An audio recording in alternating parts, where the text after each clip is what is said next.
What's up, guys? Welcome back to another short sermon. Today's sermon is on keeping your fire burning. The first passage I want to look at is in Leviticus chapter 6, starting in verse 8.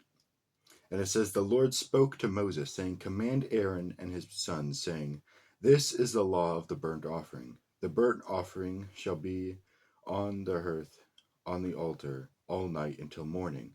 And the fire of the altar shall be kept burning on it.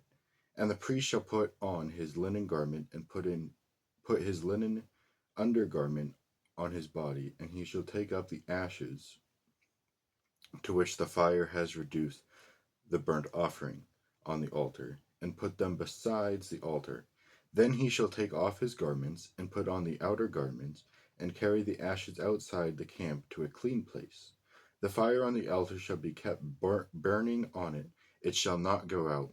The priest shall burn wood on it every morning, and he shall arrange the burnt offering on it, and shall burn on it the fat and the peace offerings.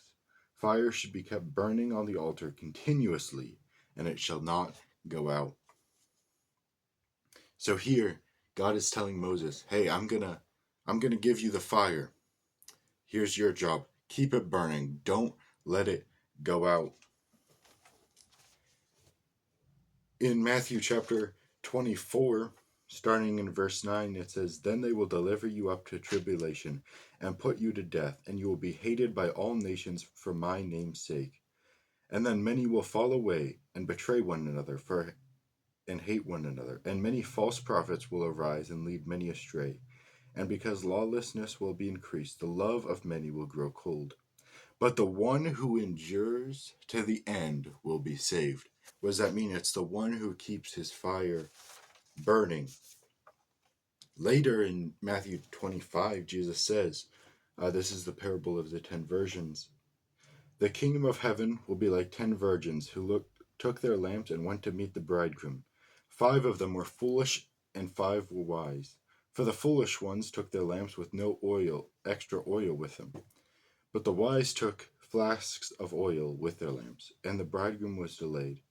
They all became drowsy and sleepy, but at midnight there was a cry, 'Here is the bridegroom, come out to meet him.' Then all the virgins rose and trimmed up their lamps. And the foolish said to the wise, 'Give us some of your oil, for our lamps are going out.' But the wise answered, saying, 'Since there will not be enough for us and for you, go rather to the dealers and buy for yourself.' And while they were going to buy, the bridegroom came, and they were ready. And those who were ready went in with him to the marriage feast, and the door was shut. Afterwards the other virgins came also, saying, 'Lord, Lord, open to us.' But he answered, 'Truly I say to you, I don't know you. Watch therefore, for you neither know the day nor the hour." Right? We need to be ready. We need to be keeping our fire burning. Right? Once God lights it, we need to have enough oil. We need to make sure we're constantly applying oil, constantly keeping the fire burning. We do not know the day or the hour. Jesus can come back at any time. And when he does, if our fire is not burning, then we will be stuck outside the gates begging to come in. Right? It's not enough. I'm going to get in my Philip Anthony Mitchell bag, right? Just because you said a prayer, just because you came to an altar, that does not mean you are saved. Maybe you accepted Jesus in that moment. Cool, great, awesome. Keep the fire burning. It cannot stop there. You can't just say a prayer. You can't just come to an altar and expect, okay, I can do whatever I want now. It doesn't matter, I'm saved. No. Jesus says in Revelation, "I know your works. You are neither hot nor cold."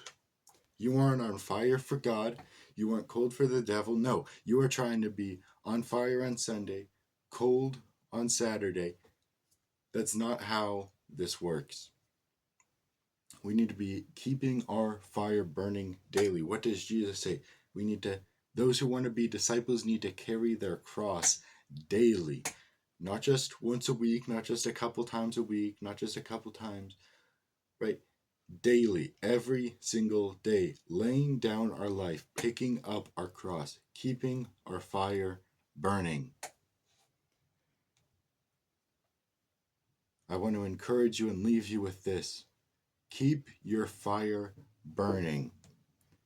This is crucial. This is one of the most important things in your Christian walk, is to keep that fire burning. Don't be a Christian. Don't be a part-time Christian. Don't be a Christian when it's convenient. Be a Christian even when it's inconvenient. Thank you all so much for watching. Keep that fire burning.